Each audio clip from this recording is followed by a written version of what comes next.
EHAS Club presents Stories to Create podcast, where the tale of our guest takes you back, way back to where the story first got created. Now, to help create this new story, here is your host, Cornell Bunting. Yes. Welcome to another episode of Stories to Create podcast right here, EHAS Club. I'm your host, Cornell Bunting. I am excited to bring to you today, listen, a man that is doing big things out there in Johannesburg, South Africa, who is also a fashion designer. I'm telling you, people, we're going to talk about a few things big, but we're going to go back also because, you know, he used to be a player himself in the sports of basketball. And so we're gonna dive into his story. We're gonna let you guys hear a little bit of who he is. So without further ado, and we welcome to the stage, Mr. Renaldo Cortez. Thank you, man. How are you? Hey, man, I'm doing great, man. First of all, how is the weather out there right now? Hey, it's beautiful. It's Fahrenheit wise, it's about 72, maybe 73.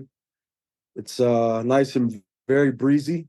Oh, nice. But you know, it's going into summertime. It's spring here, so yeah, it's nice. That's a beautiful weather, man. I love that right there. We get extreme, you know, in Florida here, we get extreme, and we're really high, or we get cold and we're like, okay, we don't have the right clothes to wear for this weather. Yeah, you guys just got a really rough rain one, so Oh yeah, makes sense. Oh yeah, man. So what we want to do, man, you know, we want to treat our guests, our listeners to the story behind the story, that we take them back. So we're going to create a tale. And so with that, you know, I want you to take us back to the early years, because, you know, I know you're in Soweto, but take us back to Cleveland. Take us back to where you were born. What was that like? How'd you grow up? That's a good one. So I'm originally from Cleveland, born and raised in the city of Cleveland. Grew up on Lakeview Saint Clare. With both parents. I had a sister. She's she's still amongst us. But mom and my dad, they've transitioned on now. Mm-hmm. And we went from the inner city. And then, you know, my father was a television producer and videographer for ABC. So he worked way up the ladder to doing major productions and winning Emmys. So that moved us from the hood to the heights, if you will. That's lovely. Cleveland Heights, yeah, which was a blessed journey. But during those years, I went to parochial school, St. Aloysius, and then from there, St. Anne's, and then from there, spent 1 year at Roxborough Middle School, junior high at the time, and then graduated and went to Cleveland Heights. But coming up through those years, I was a kid who was autistic and had severe ADHD. So I was on a lot of Ritalin as a medication to help try to temperament that energy, which unfortunately those medications probably do more harm than they do good. Yeah. But sports was, for me, was kind of the vehicle that kind of brought me into balance. I did everything from ice hockey to soccer to football to basketball, boxing, martial arts. Any sport that had the ability to exercise and compete, that was, you know, where I could be extreme in those passions. That was my thing. Right. Art, you know, anything I put my mind to. I was very creative, so I have my own little businesses all the way up, landscaping and making steps and, you know, cooking, whatever I could do, man. It was always busy doing something. That is awesome, man. So, as an energy kid in school, when would you say you burn more energy in school? Middle or so in America we have, how does it go? We got before high school, what's that? Middle school? Middle school, junior high school, yeah.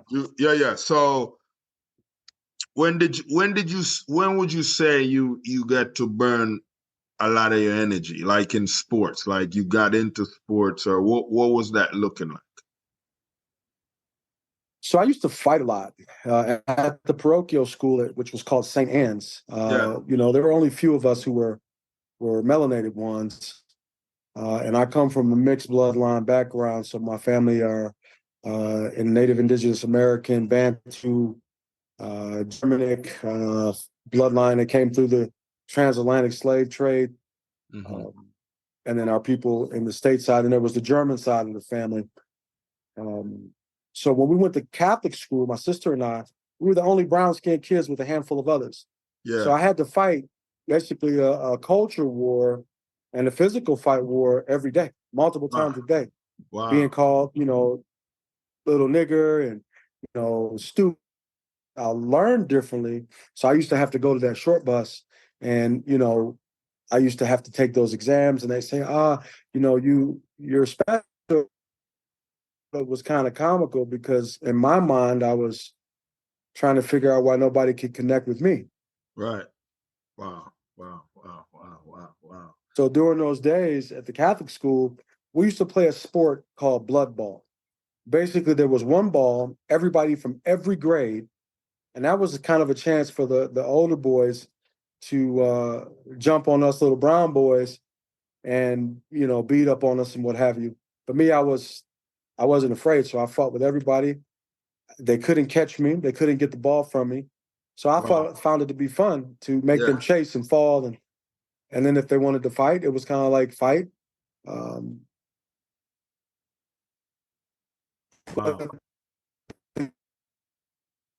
I didn't feel I could ever be beat.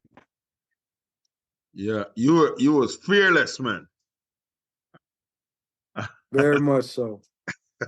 Very much so. That is beautiful. Now you're at a point, where your dad has gotten successful.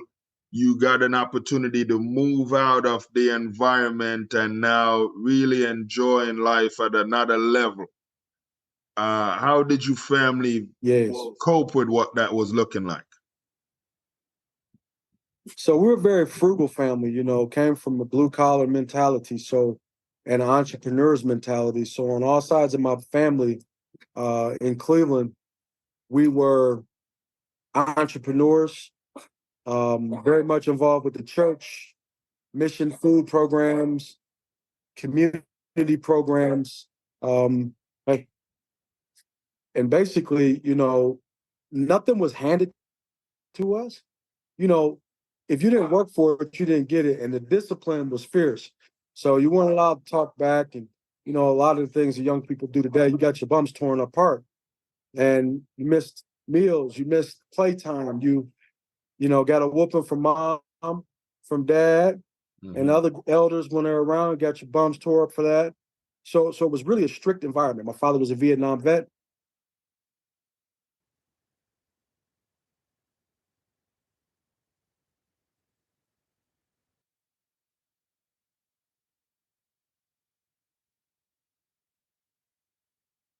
I think I lost you there. Did I lose you there?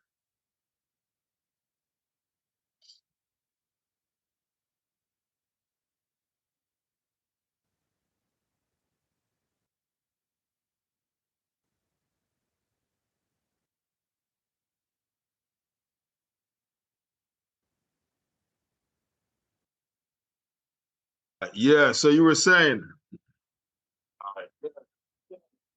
So where was I? Oh, discipline. Yeah. Dad never gave handouts. Everything I wanted to do, he made me work for it, figure out a way to do it. He watched me, and then he would tell me what was right, what was wrong. We're very much a family of prayer, so I was always wanting to be a priest at an early age. So I went to junior seminary. I wanted to be a Jesuit priest. So always every day in church. I was an altar boy. But then, for us as a family, we were very involved with the community, very involved with, as we say, the revolutionary side of Cleveland. Very involved with conflicts that impacted the Black community and the indigenous community. So it was a very cohesive family model and environment. Also, my mother was very sickly, so she was always in and out of the hospital. That was kind of what we learned to get through adversity, watching her overcome illness every day. Yeah. So that gave me a different kind of fight, to watch her go through things and continue to, push.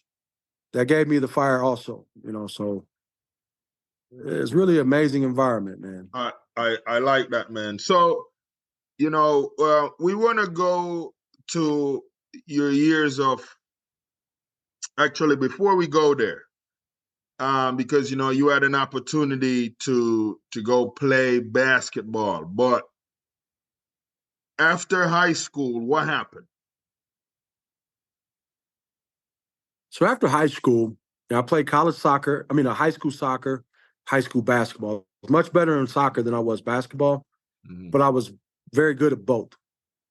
So when I went to my first year of college, which was in Minnesota at junior college, I played college football in college, and I played college basketball that year. Joined the United States Army and the National Guard, and that was like my first experience.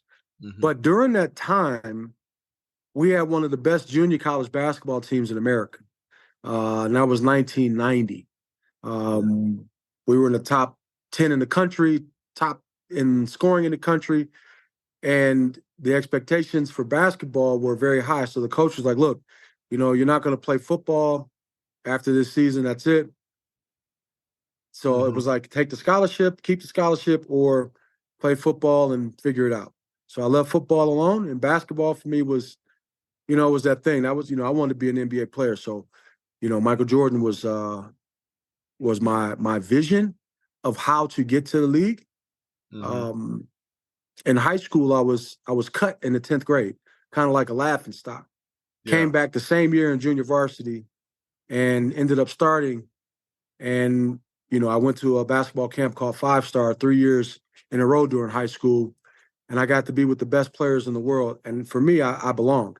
So I took that fire, that hunger, and that desire to win, following the Michael Jordan path line. And that was what kind of drove my fire. Not to mention, I never forgot my high school coach, James Capoletti, telling me that I wasn't good enough, and I knew I was the best player on that team. So I never, that instinct never to give up for me.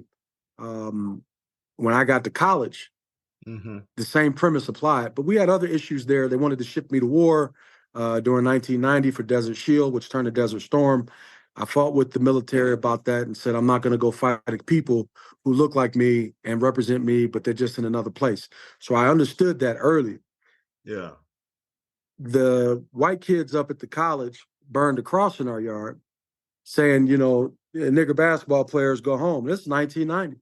Wow. Of course, I was ready to go to war for that because my family had taught us what our people went through and that America was not our origin as the America we knew. Right. And we always had issue. And I knew growing up being, traumatized by white teachers, abused even, degraded as a human, even having to fight my way up through the schools, that there were two different journeys for people that look like us and for people that did not. Yeah. So I knew at an early age that if I was going to be able to compete, that I was going to have to learn the game and be a master. Yeah. Because they flipped the game, they meaning people with the supremacist, colonial, imperialistic, and materialistic ideology. Right. I won't say white people because that's not a people. That is a concept of ignorance. Right. Yeah. Wow. So, you then get an opportunity to. So if we fast forward just a little bit, you got an opportunity to go play basketball in Soweto. Yes. What was that experience like? So it's, take us to that weekend. How did the opportunity came about? Okay, so 1995, I graduated from University of Pittsburgh at Johnstown, turned pro, started going to free agent basketball camps. First 2 I went to in Texas. First time I went to what I call a basketball meat market, a few guys standing on the sidelines, about 500 basketball players in the gym, 3 referees, 1 basketball. We all paid $2,000 or so to get there, flight trips, hotels. And they said to me, you got 7 minutes to play. We played. I think I touched the ball 1 time. And then that event changed my whole ideology of being a pro. Yeah. I realized then that no one was going to give you, there's no guarantees. This is your goal, your dream. And if you don't apply, it's not going to happen. Yeah.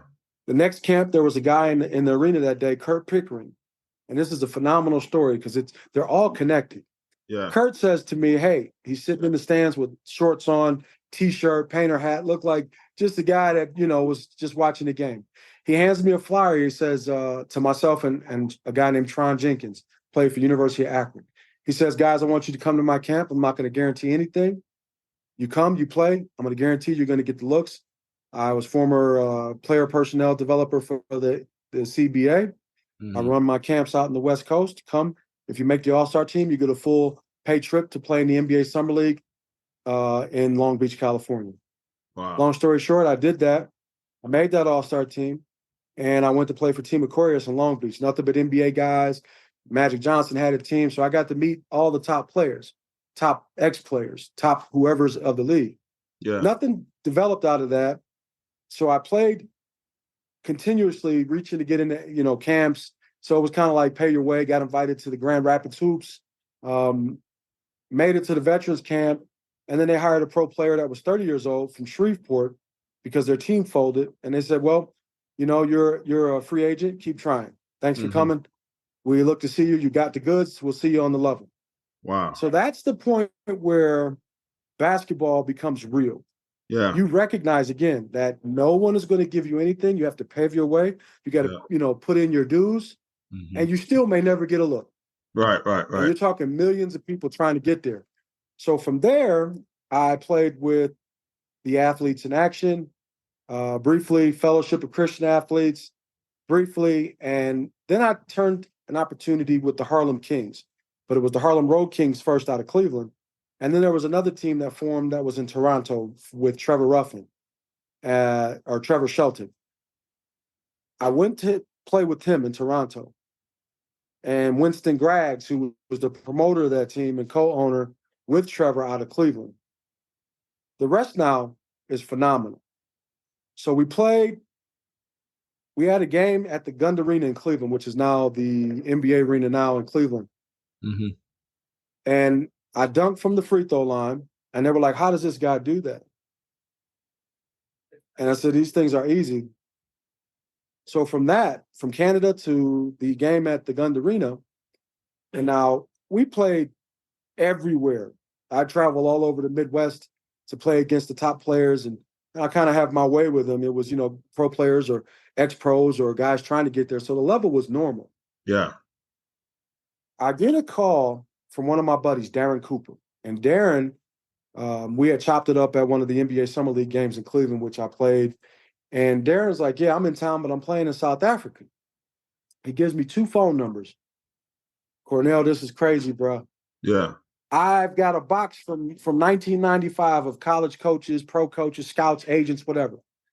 I've called every number in the box. I'm pretty much done. I'm doing ministry work. And I say, okay, let me call these numbers. I want to give it one more shot. Yeah. So I call the first number. The guy says, we'll call you back. So I'm like, yeah, whatever. I know that story. Click, delete, throw the paper in the trash. Second number I call, get a guy on the phone, and he's talking in Zulu, which I didn't know was Zulu at the time. And he says, hi. And I says, hi. My name is Renaldo Cortez Rip Gates. You can call me Rip. I'm calling because I want to play for your team. Now, just before I get off the phone, I have film tapes, everything, whatever you need. But I want to play for your team, and I know that I can help change the dynamic of your team. What can I do to make your team? Yeah. So he says, let me call you back. And I said, all right, cool. Now I say to him, if you're going to waste my time, please don't call me back. Because now I'm an adult. Right. This journey of basketball. Yeah. A player looking for a handout. Right. I'm presenting my package. You present to me yours. And I say, look, I want to play. So if you're going to waste my time, don't waste my time. Yeah. He says, no, we're going to call you back. What are you doing this coming weekend? I said, well, just church and, work, and that's it. He says, so there's an all-star game. So I'm thinking, right, that this is New York, Gaucho's gym, high school all-star game. We're going to talk while we watch players. Cool, no big deal. Was disconnected from basketball, so I wasn't watching NBA at that time. I didn't know the all-star game was coming up. And he says, I'm going to buy you a ticket. Yeah. My assistant's going to work it out for you. So, of course, I go to pick up the ticket, no ticket. I call him back. I'm cussing this guy out. I'm like, look, man, you wasted my time. I asked you if you weren't going to be a man of honor. Don't waste my time. Yeah. He says, wait a minute. Go in the background. I hear a lot of yelling. Yeah. The assistant comes back and says, Mr. Gates, I'm sorry. The tickets were all sold out for airport travel. Would you be willing to ride a train? I said, of course. 15 minutes later, I got my ticket. Yeah. So I go to the game. They pick me up in a Lincoln Town Car 2-door limo. Never saw one of those, but I've seen limos. It wasn't no big deal. So the guy gets out the car, grabs my bag. So I snatched the bag, like, bro, what's going on? I said, I don't know who you are. You just get out and grab my bag. You don't know me. Yeah. So he's like, no, are you Mr. Gates? I am. He says, I'm sorry, sir. I said, bro, I'm sorry. I'm from Cleveland, man. We just don't walk around grabbing folks' stuff without talking. Please forgive me. So then I go and meet the owner of the team. Now, the owner of the team, his name is Albert McQuinnan. Dr. McQuinnan now. Yeah. He was the Director General of the Office of Home Affairs for the South African government. Yeah. He says to me when I get to the hotel, he says, hey, Rip, how are you? And we meet, we talk. He hands me a good amount of money. He says, whatever you need, is this enough? So it was almost $1,000. Yeah. And I said, man, oh, this brother's a drug dealer. First thing I think, somebody handing you loot like that, they in the dope. They selling dope. I'm in the link now. I'm done. So he hands me the bread, and he's like, "Is that enough?" I said, "This is more than enough. I don't spend a lot of money." Yeah. Yeah. Never ask the man for one dime, Cornell. Never. Wow. Because remember, my father taught me, if you don't earn it, you don't get it. Don't ask. Never borrow. Don't ask another man for nothing. That's weird to me. So we go. And, we hang out on Friday. I meet all the NBA guys. I run into D Brown. Now, D played for the Celtics, won the dunk contest. But how I connected with D was 1991. We won the Reebok 3-on-3. Myself, Darren Washington, Walt Evans, Ernie Silvers in Las Vegas. My favorite two players in the NBA were Dominique Wilkins and Michael Jordan. I meet Dominique Wilkins because he presents us with D Brown with the trophy for championship. Right. And I meet Jordan in 1992 doing a basketball camp with him in Cleveland with Charles Oakley and also Brad Sellers. So as I meet my two favorite players in different spans of opportunity, Albert says, we're going to go to the All-Star Weekend after game. I meet David Stern and his wife, Diane, late David Stern. Yeah. David says, hi, Rip. Albert tells us a lot about you. But by the way, we've been following you since you were in high school. Wow. Really? Yeah. He says, anything in the basketball world, we know everything. Wow. It's almost like the Untouchables. We know it all. Yeah. So we know who you are. We've seen you at 5-star. We've seen you in high school. Actually, a guy who was following you lives right there in Cleveland, at University Heights. And I'm like, okay. He actually works with a guy by the name of Tiger Woods. So I said, really? I said, who's Tiger from Ohio State, the golf player? Yeah. He says, yeah. This guy's name is Mark Steinberg, who was Tiger's agent. Wow. Ironically, he's sitting next to me at the All-Star game during the All-Star game. Yeah. Wow. So I'm saying, when I'm playing David's words to myself, I'm like, nah, this is organized, man. This is a setup. Yeah. There's no way I could be sitting next to Tiger's agent, who's living in Cleveland, working for McCormick, who owns IMG, International Management Group, and I'm signing the contract to go play pro basketball. Right. Now, I signed my contract never asking to get paid big dollars like the Americans, because I already knew. How are you going to ask for big money and nobody's seen you play on the level? Right. I signed for $1,100 to play. Wow. My contract was worth probably $20,000 a month with all of the assets that I was blessed with. Yeah. Transport, day-to-day transport, food, housing, pocket money per diem, the paycheck to play, clothes, communication, all of it valued out because I do costings. It's about a $20,000 paycheck a month, man. That's beautiful, man. Didn't know that my other teammates weren't making that money. They Wow. had jobs. Didn't know that until I started playing. So I found out that as Americans, we are the most privileged Yeah. when we get our opportunities. Oh, yeah. On June 7th, 1998, in Petermarisburg, as I'm playing for the Soweto Panthers, I'm leading the league as basically the best point guard in the league, one Yeah. of the top 4 players in the league. I run into my teammate, Billy Banda, face on face, head on head. When we collide heads, I drop dead on the court after 2 steps. Whoa. 34 plus minutes of chest compressions that bring me back in the ambulance. I wake up in the ICU in the medical clinic in Petermarisburg 4 days later. I Wow. thought it was the second half of the game. I'm ready to go play. They tell me, do you know where you are? Yeah. And that day, Renaldo Cortez ripped Gates. So for 20 years now, Yeah. and there's many journeys to this story, which is in the book that I'm writing and finishing now called Sun Kissed by the South African Sun. I talk about these storylines of how I got to where we're talking today. And I'm telling you, my brother, it is absolutely the same way that I lived, out of the norm, but I walk a different beat, a different drum. I walk a different set of steps, and it's very weird, Yeah. to say the least. The impossible things for me are very practical, simple. To have Yeah. one thing to do is absolutely the hardest thing in the world for me. I've been through addiction. I've been through alcohol. I've been through depressions, trying to figure out why I am existing on this planet. Right. And now I know. Now Wow. I know. So, because I know my listeners are gonna be a little mind bottled there a little bit, and just trying to figure out what happened. So, in the game, you had a collision. Yes. You had a collision in the game. You knocked out, and how many days later you woke up in the hospital? 4 days. 4 days. Wow. Yes. Now, when I woke up, I was paralyzed. I couldn't move anything. And they didn't think that I would ever move. But God is an awesome God. See, the creator of all of this earth has things organized and figured out. Some things are a mystery. Right, There's a mystery. Right. Yeah. Wow. Man. Wow. That's beast right there. I have pictures. Yeah. Yeah. I'm a man of cliffhanging. So, I love cliffhanging. So, I want to leave some of that treat for all the listeners that will go and purchase your book when your book comes out.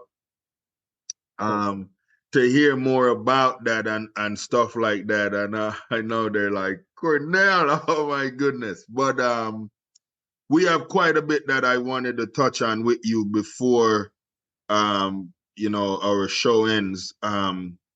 So one of the things I wanted to touch on as well, when that unseen event happened, now, with reality setting in, what was the next focus? Like, what was on your mind to, like, okay, what do I need to do to get back to where I want it to be? So ironically, I was married to my wife, Shauna, at the time. And when I came home, I shortly after flew to Istanbul, Cappadocia, Europe, and Ankara in Turkey.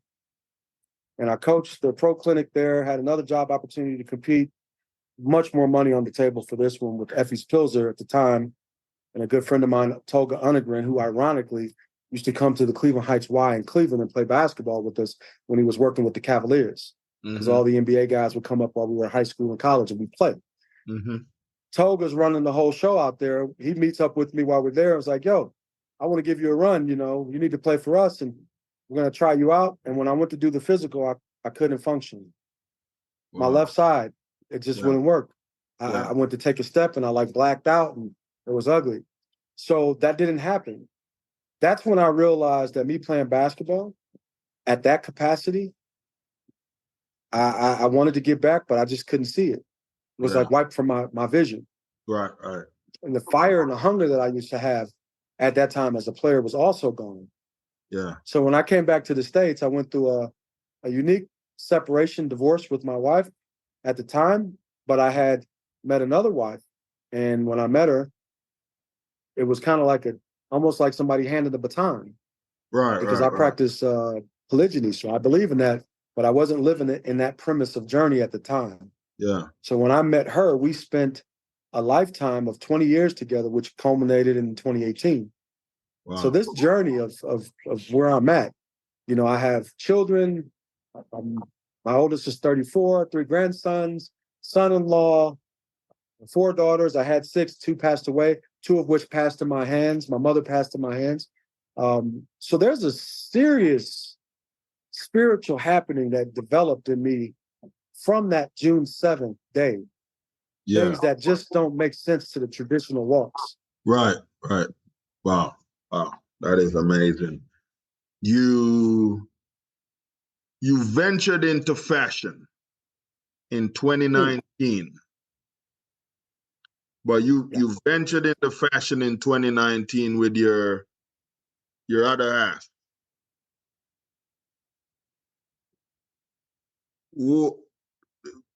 Why the choice of fashion when you did come out with that line?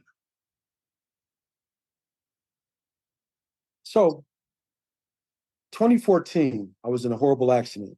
Another one. Because I've had a few awakenings. And in the nursing home, because I spent 3 months, well, 2.5 months in there, I had a vision. And I developed my sports company called AWII Sports, shaped like a pyramid. The logo's a pyramid with a swoosh, but it actually is a number 7. So in the game, the accident happened June 7th. I was wearing jersey number 7. We were down 7 points. I was born July 21st, 1972. When you add them up, becomes 70, cancel 07. Yeah. I was released from the medical clinic on the 7th day. That 7 now, when you shift it in a left degree angle, it's a pyramid. Where I came out of the darkness through the fire and light, I walked out in a shadow and I was holding an orange ball. That was what I was when I came back from Flatline. That's what I remember. Right. So now the logo is actually AWII. So when you're a child, you know how you get an ouchie or owie, they say owie? Yeah. So the owie is actually arise and win within. Yeah. AWII. Yeah. So that's how that was born. So that 7 is very symbolic. Also, it's not a word that can never be divided by itself, or a number that can never be divided. Yeah. It's a very powerful number in the spirit realm. Yeah.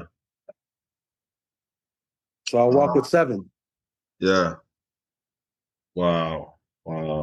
So during that journey, being a father, a grandfather now, you know, I'm here in South Africa. I've married my wife. She's Zulu and Khoisan. It's just been beautiful to get to the fashion in my mind. I've always been fashion, shirt and ties coming through Catholic school. I was always like, with this autism, you know, being spectrum, I always see bursts of colors, lights, sounds. You know, I see people moving and it creates pictures. And I just start doing things and people are like, how do you do that? Well, it's just one of the rooms in the minds of Renaldo's that create these things. So in 2018, 2019, I created the Owie t-shirt and the gear. But Renaldo Cortez was the visitation that I had in 2014. And also in 2011, I had 6 kidney surgery procedures. And Renaldo Cortez on my Instagram page then was Renaldo Cortex because it was a mistake. Mm-hmm. The X meaning variable like algebra for transition or change or revolution. Right. So Renaldo Cortez was me coming forth to the person that I was, but did not come yet. It was a visitation from my higher self. And I went into the hospital with those 6 surgeries. And when I came through that process, I had a full head of hair and a full beard. So I have to show you the picture one day. But that version of my older ancestral self was speaking to myself coming through that transition. Yeah. So it was like the dimensions of 11 were connecting me. Right. So I always see 11-11s and 7-7-7s and 3-3-3s and 2-2-2s. It's every day I see them. They speak to me in almost like a spiritual language. That's beautiful, man. That is amazing. Wow. Now, you've got a chance to showcase your pieces. What would you say was your biggest venue that you got to showcase your line? So this is going to be an abstract answer, and this is how I foresee, see, and shadow see it. Yeah. When I was doing the fashion shows, it's almost as if I've been to the end of it all. I've seen it, I've done it, and then I came back and now I'm walking back over the phases. So the first actual fashion show that was the biggest venue for me, it wasn't London, it wasn't Milan, Morocco, it wasn't New York. It was when my wife was showcasing our heritage show, which is called Ezazimzansi, here at our house in South Africa. And while that was happening, I was actually in rehab in California. Wow. After the life just collapsed. Mm-hmm. Financially, marriage with my ex, divorce, chaos. Mm-hmm. I checked my life into rehab to come to know what self-care was. Because I didn't know what that was. That didn't make any sense to me. Yeah. And during that time, we did the fashion show while I was in rehab. And it was unbelievable. And it was based on the premise of my late sister-in-law, Spangale Sekulu, who died of breast cancer, but she was the first Black Miss South Africa. And she was a Izzy Zulu presenter and worked for SABC here as a television host. Mm-hmm. So we did that show in collaboration with her memory to talk about heritage of the 10 tribes of Southern Africa, which most people don't even know. They are the root tribes and many facets of the people who were kidnapped and stolen and slain. Yeah. So that was the cohesion. So when we started doing the creative gear and I started designing these pieces, and my wife was also a designer, this was born out of Renaldo Cortez. Wow. That's awesome. Now, the beautiful part is that I had 12 retail stores in Cleveland with my wife of 20 with my children where we manufacture plant-based soaps. When I came back from South Africa, in 1998, I joined Amway. And when I got married in 99, I joined Amway with my wife at the time, and I wanted to make soap. Yeah. But I was like, after going to all these rallies and functions, I'm like, how can I just get paid 2% of a sale when I'm selling all these products and the company's making millions and you got us hyped up, but 2%. Yeah. I said, I came up through, aspects of the street, the hustle life. So like, if I shoot 100 jumpers and I'm only making 2, man, that's garbage. Yeah. So I'm gonna need to be up around 75, 80%, 85. Yeah. That makes sense to me because that's how I think. I think in reciprocities. If I plant something, I need to see a garden, not one apple falling from one stem. Right. So I said we must make our own soap and we must sell it door to door, just like they did with Amway. Yeah. So her dad had passed and she started making soap. And we put it in the closet. And one day we presented product to the family. And I said, no, I'm going to open up a lot of shops and we're going to sell door to door and we're going to take over the world with making soap. But we're going to make it from plants because she's a vegan. Yeah. So we bore the empire, smell good soaps. And then I said one day, if somebody sues us for false advertisement because they washed their bums with the soap and they say, oh, the soap stunk and it broke me out, they're going to sue us for false advertisement. So we need to keep it simple. Her name was Betsy. It's Betsy. So I said, Betsy, we keep it simple. Simple, stupid, ABC, 1, 2, 3, easy for you, easy for me. And I said, we'll put your signature on it and we'll name it because it's taken on your persona. Right. Our persona as a family. And we'll build it up. So we built the family business. Unfortunately, it crashed and burned in 2018. And I started another one. Opened up a retail store in Minneapolis. Same thing, Renaldo Cortez natural soaps and stuff. Renaldo Cortez 1972 wines. And, I'm getting ready to launch that soap business here now in South Africa for the whole diaspora. Yeah, that's dope. That's dope right there, man. Now, you have been blessed to work with the youths in Soweto. And I gotta tell you, man, now that I'm, learning that, you work with the Soweto Panthers because I've been there, I've been there. I just, whenever I'm in certain places, I'm moving fast because, I'm there with people that are, they got different locations that I got to be and meet people and all these things. So, man, it would have been crazy just even getting to run into you over there. But, it's never late, man, because, we still have those connection and things to come there. But you got the opportunity to become the coach for the Soweto Panthers. How did that happen? Yes. So the team I played for was the Soweto Panthers. Right. Now, during the era we played, 98, it was called the Premier Basketball League. After that, there was a lot of fighting with Basketball South Africa and the sponsors. They canceled the league for long years. Mm-hmm. Albert McQuinnan decided to launch a new league called the Basketball National League because his heart and passion, basketball, was a part of the growth and development of cultural change in South Africa through basketball and sports. So it was literally a liberator and a unifier for the people, basketball. Yeah. Speed up now to the BNL.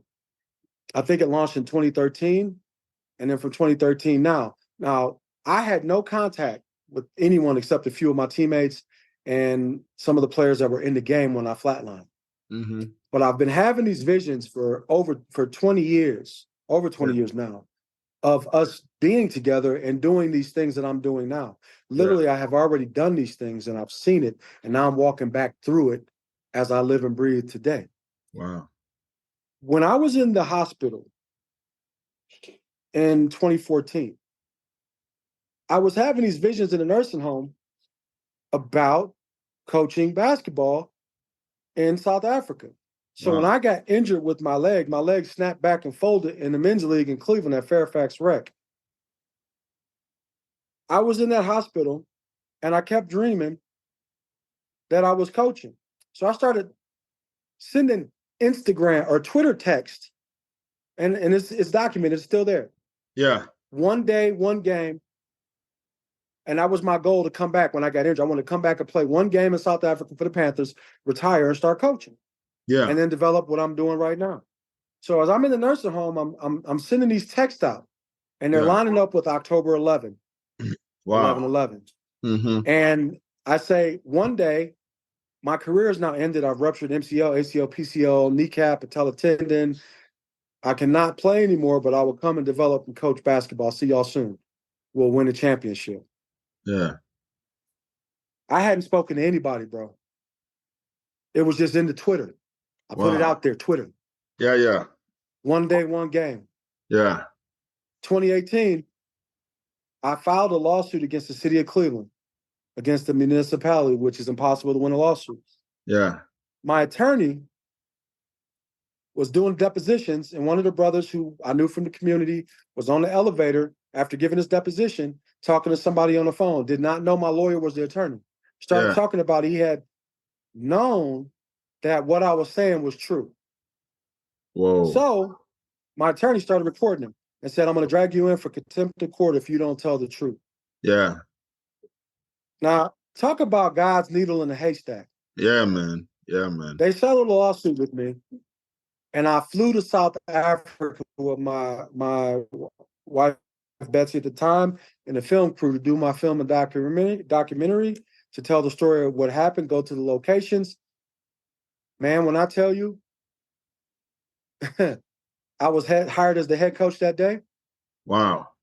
Came back to the States, and there was a general manager who the team had hired, and this person was dialoguing with me and started to tell the ownership group that I wanted all this money. Now, the guy was lying and told them that I wanted all this money and that I was too much and that they needed to hire somebody else. So he hired another coach. When I found out the news, I got on the airplane with with Betsy and the film crew, and we flew over here. And we were here when I signed the contract. I'm sorry. And when I went back to the States, I came back in July because we came during March, April. Mm-hmm. And I flew into the city, walked straight into the boardroom and told his brother, who did you hire in my place? He is not the coach, I am. And why would you lie and tell them that I wasn't? I had video footage of the agreement. This is the people that I saved my life. Albert McQuinn paid my $1 million medical bill when I was here. Who the hell are you? Yeah. This guy's name is Elvis. And I'm like, brother, you are the worst kind. I said, so we got a problem. Close the door. Yeah. So you're going to make this right today. You're not walking out that door. Right, right. See, when somebody messes with your destiny, you don't allow them to do it. I don't care how far they are away from you or close to you. That's what I did. I came back and took my destiny. Yeah, yeah. From a thief. I love that.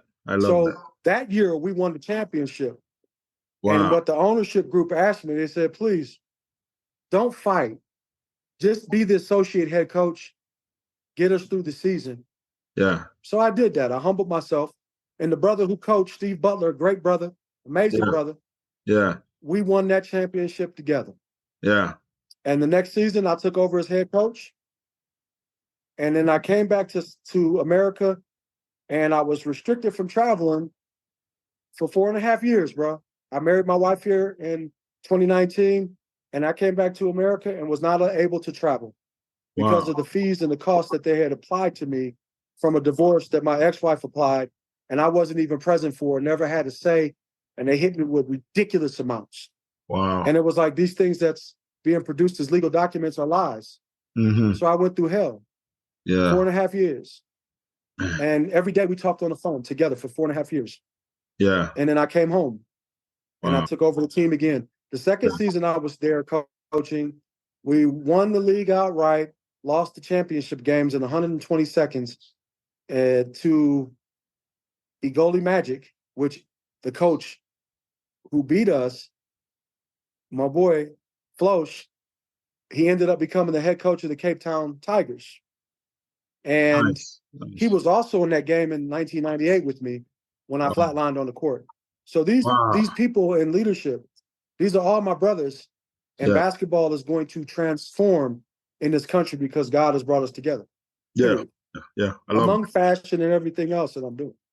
I love that, man. And I got to tell you, man, and this not even me, calling you on the phone and telling you this. I'm telling you this so even my listeners can hear me telling you this, man. With my organization, EOS, that helped to create self-reliance and a growth mindset for disadvantaged youths in underserved community. We gonna work with you, man. We gonna work with you over there in Johannesburg, my brother. So listen, man, I'm really excited for what you're doing out there and the lives you're gonna be impacting and the lives you already impact. You have a lot of stuff going on that it's close to a lot of what I go in. So we have somewhat of similar stories, because I don't know if you got a chance to read my story. I was flatline as well, but I died in 2016, June 17. Look at the numbers, man. Can't make this up. You can't make this up, bro. 617, man. Look, 6 months. 6 plus 1 is 7. Yeah. 7. 7. It's and there. And the year I died was 2016. So yeah, man, listen, Wow. you know, a lot of times, man, you know, destiny has a way to connect the dots that Yes. we sometimes have in front of us, but not necessarily sure how to connect the dots. So, bro, there's something huge happening. There's something huge going on, and you know, you listen. You were supposed to be on this show for a little bit back, but I had a lot of big things going on in those times, and I was Sure. I like, saw. yeah. I said, you know, I got to get this brother on the show. And, you know, yesterday we were supposed to get hit by this hurricane, but we escape it. You know, we escape it, but it Yes, we thank dismantled. God. Yeah, it dismantled a lot of things, you know, but I said, you know what? Nothing's going to stop us from making the show happen today. So, you know, I'm really excited, man, I'm that grateful. that you were able to get in and we talk on this and what I'm gonna do, man, because I definitely got to fly over there, sit down with you, and we're gonna go over some stuff. You know, in a little bit, I fly to India to meet Sure. with Shah, to sign with them with Ahmad Couture for them to kind of bring out the more luxury version of the Cornell line. So we gonna work. We gonna Yes. work, my brother. We gonna work, So man. here's my And question. yeah. I want to I've got another show coming up in June, Africa Day, and it'll be our second one. Yeah. But I would love for your brand to be a part of that show. But I also want, if you can come before that, man, come before that. Definitely. I'll be And you'll there come before here. that. Definitely. You'll stay at the house, or our family has an Airbnb. You can stay there. You'll have an option. Man, and listen, you know, your family, so it ain't gonna be no tourist nonsense. I'm down to hurt like that, bro. I stay at the house. It's beautiful. Yeah, bro. Yeah, we're gonna eat food in the community. We're going back to Soweto. We're going to El Dorado Park. We're gonna go to the Khoisan. So a lot of things are moving on this side. I was very blessed to be connected in with the Khoisan chiefs and Beautiful. the Khoisan community. They're eradicating the word colored, because there's no such people as coloreds. No. Just like there was no such people as niggas. No. And listen, I want to treat my listeners. I want to treat my listeners because, you know, I've been over there to Soweto. How red is the dirt? Like, tell our listeners, man, just a little bit about Soweto, the red dirt. Talk to them a little bit, because Soweto is like the biggest township. It look like my skin, right? It's like the color of my skin. And on some days it's much more orange. I will say it like this, and this is gonna mean something very, very important. Alkebulan is the original name of our land. The name Africus or Africa is not the name of our land. It is a colonized Roman term that came from Africus. Yeah. Based in Tunisia. That is not Alkebulan. Alkebulan is Mother Earth, or the Garden of Eden. So the soil here is absolutely the same as what it says in the book of Genesis 2:7, when Yahweh, Allah, produced man out of a lump, out of soil. And he said, I create you, male and female, out of the image of me. Yes. Which means the soil. Yes. So the soil is orange, red, brown. Yes. So when us as a people want to know who we are of the great I am, and we are red, orange, brown as bronze of the soil. Yes. That is our mark. Yes. So right now, brother, I'm sitting in Canaan land. Ironically, Canaan land is South Africa. It is the Garden of Eden. They say that it is located in Botswana, but this is all Botswana and Zimbabwe and Eswatini. So this is actually North Africa, and South is actually up top. Yeah. So they flipped the map. Yeah. And it's documented. Yeah. So the soil Soweto is the soil of God. Oh yeah, man. Oh yeah. Listen, man. You have no idea how excited I am, man. And I don't know if you ever go onto that one street in Soweto where Nelson Mandela House is. And then Vilagazi Street, absolutely. Yeah. So up that's about 2 houses up is the lady that has all the snakes in her house. It's the snake lady house. Yes. Yeah. I've been there. Yes. Yeah. My host. Yeah, I've been there. Listen, my host brought me there, and she had this yellow python. That's female. Right? She had this name, and it's on the tip of my tongue, but I can't think of the snake name right now. But she said she wants to sit with you, and she put her on my shoulder. On your neck. I had her with me. My host took off running. He was gone. Yeah. I know the lady, Hey, that snake could have squeezed up on your forehead and popped it off like a little grape. Oh yeah. But she said, listen, they know you're here. You are someone that is special, and they honor you. It was a crazy moment, man. The ancestors. Yeah, man. The ancestors are real. Yeah, they're real. And I got to tell you, so my mom and all her line is from the Maroon.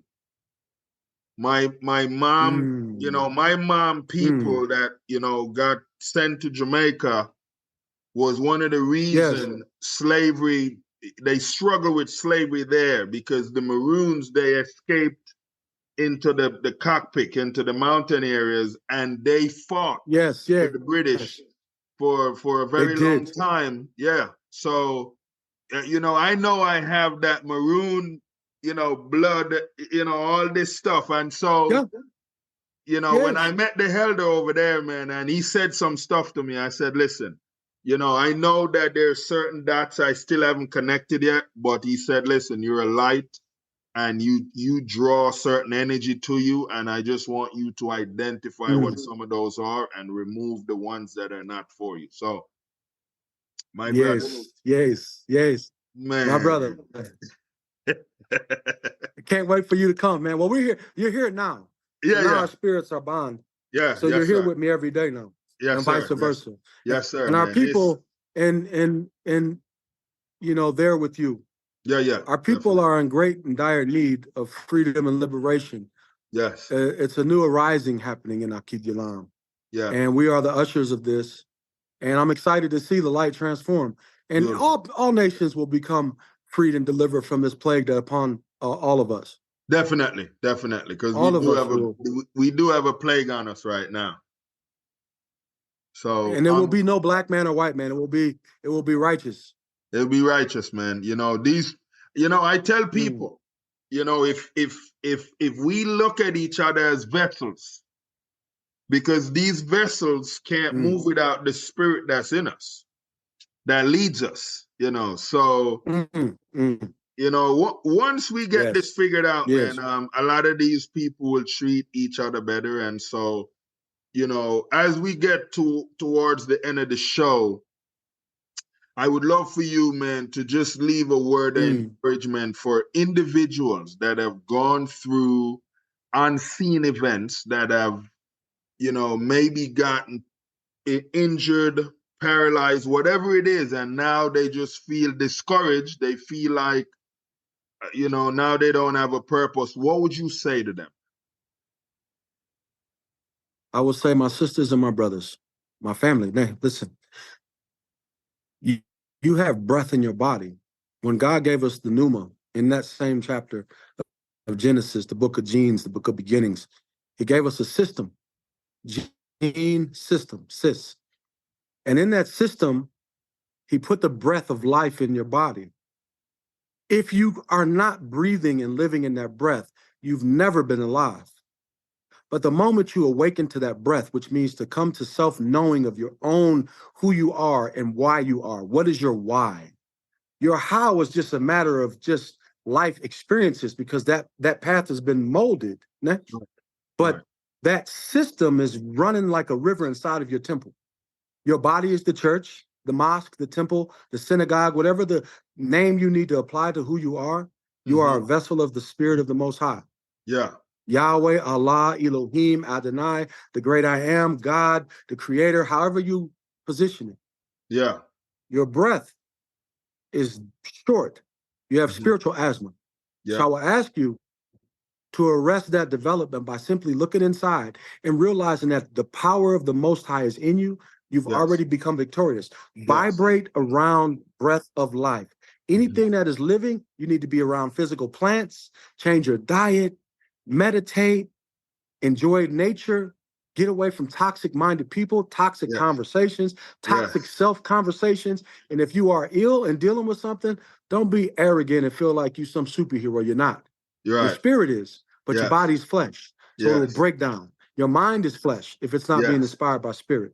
Yes. So tune into your creator. Yes. Tune into the creative in you. And at all choices now, do not believe other people for what they say about you. That is witchcraft or ghost spellings. Yo. And all good news ain't good news. Yes. Wow. So believe in who you are and cut off evil. Evil is a choice, just like success is a choice. And success is not material gain. It is simply swellings, like a busted knee that swells. But creating legacy, succession, digging to the roots and being firm and sound, that is your legacy. Beautiful, beautiful, beautiful, beautiful. Big gems, my brother. Man, I appreciate you, man, for dropping gems. Love you, man. This is amazing. And I love all of the listeners. I love you all too. I'm listening to you all talk to me, and I can hear you. I can hear your pain and your joy. So we're gonna speak into the joy, and we're gonna learn from the pain. Yes, yes, yes, man. This is amazing, man. Listen,